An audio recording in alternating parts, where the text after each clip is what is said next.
রেমাল নিম্নচাপের বৃষ্টিতে পূর্ব বর্ধমানের পূর্বস্থলী 2 ব্লকের বেশ কিছু গ্রামের চাষের জমি জলমগ্ন। মূলত বর্ধমানের সবজি ভান্ডার বলা হয় পূর্বস্থলীকে। পূর্বস্থলী এলাকায় বিস্তীর্ণ অঞ্চলে সবজি চাষ হয়। পেঁপে, টমেটো, পটল, শসা, ঝিঙে, উচ্ছে সব রকম সবজি চাষ হয়। গত 2 দিনের টানা বৃষ্টিতে ঘুম উড়ে গেছে এলাকার চাষিদের। বৃষ্টির মধ্যেই গাছের গোড়ায় জলে যেতে জমে না থাকে, গোড়া যাতে পচে না যায় সেই জন্যই জল বের করে দিতে ব্যস্ত চাষিরা। পটল, ঝিঙের জমির মাচা ভেঙে পড়ে আছে, সেগুলো ঝড়ের মধ্যে সামাল দিতে ব্যস্ত পূর্বস্থলীর চাষিরা।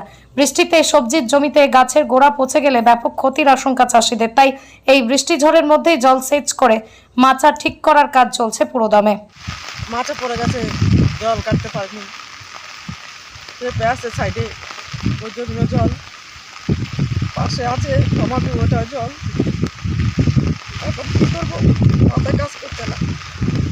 আচ্ছা, আপনারা এখন আপনারা জল সেচে কি জল সেচে গাছ বাঁচানো সম্ভব নয়? কী করে জল সেচ করবো? পার্শ্ববর্তী সবাই তো জল খেতে, কার খেতে ছেঁচে আমি কী করবো? জলটা ছেঁচে নেবো কোথায় আমি? আর কী করবো? জল কত নেওয়া যায় জল? হাওয়াতে পেঁপে গাছ উল্টে গেছে, পটল মাছে পড়ে গেছে, এই সাইডে সবই তো জল আমাদের, চাষি এলাকা না। আচ্ছা, আপনার ক্ষতি হচ্ছে। তাহলে আপনার কি জমি ফসল লাগানো আছে জমিতে এখন? এই তো সাইডে আছে টমাটো, পেঁপে আছে, পাশেও পটল আছে। আচ্ছা, আপনার নাম? তাপসী দাস, বাড়ি কোথায়? শর্টডাঙ্গা। গাছগুলো সব ভেঙে গেল, এখন এটা জলগুলো এখন বের করে দিই, তারপর পেঁপে গাছে গাছগুলো সেটা করতে হবে। সব গাছগুলো সব ভেঙে গেছে, কত গাছ কী করতে হবে এখন বলুন? এই যে জমিতে জল জমে আছে, এতে কি ক্ষতির আশঙ্কা? অবশ্যই ক্ষতি আছে, গাছ মরে যাবে সব। কারণ পেঁপে গাছে ওখানে সব ভেঙে গেছে, গোড়া পছন্দ ধরবে। এখন গোড়া পছন্দ ধরবে, পেঁপে গাছ হবে না। 1 বছর 1 কলম 2 বছর গাছ যেটা ভাঙবে সেটা পছন্দ হবে না। অন্যান্য ফসল যেমন একটা জমি করে লাগানো যায়, এটা তার কিছু সব পুরো আবার তুলে ফেলে দিতে হবে আমাকে। শুধু কি টমেটো এবং আর কোনো জমি নেই? ঝিঙের জমি এসব? হ্যাঁ, টমেটো আছে, পটল আছে, ওল আছে, কচু ছড়া আছে, পেঁপে আছে, সবই আছে। আর কী করা যাবে বলুন? এই বড় বৃষ্টিতে ক্ষতি তো হয়েছেই।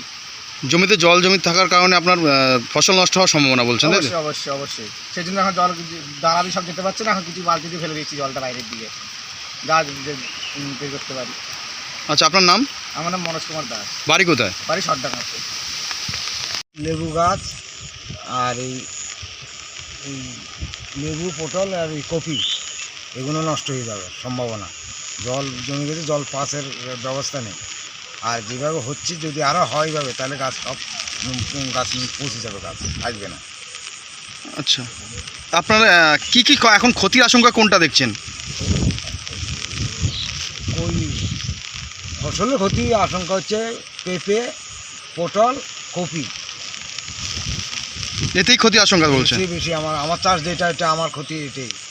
মাঠের ফসল তো বহু রকমের ফসল আছে, তা আমার ফসলে এই কপি, পটল, পেঁপে, এটাই বেশি আশঙ্কা। পেঁপে গাছ সব মানে হেলে গেছে, ও জল যেভাবে হচ্ছে এইভাবে হলে গাছ সব পৌঁছে যাবে, আসবে না। আচ্ছা, আপনার নাম? আমার নাম উমেশ দাস। বাড়ি? বাড়ি শর্টডাঙ্গা, মাঝের পাড়া।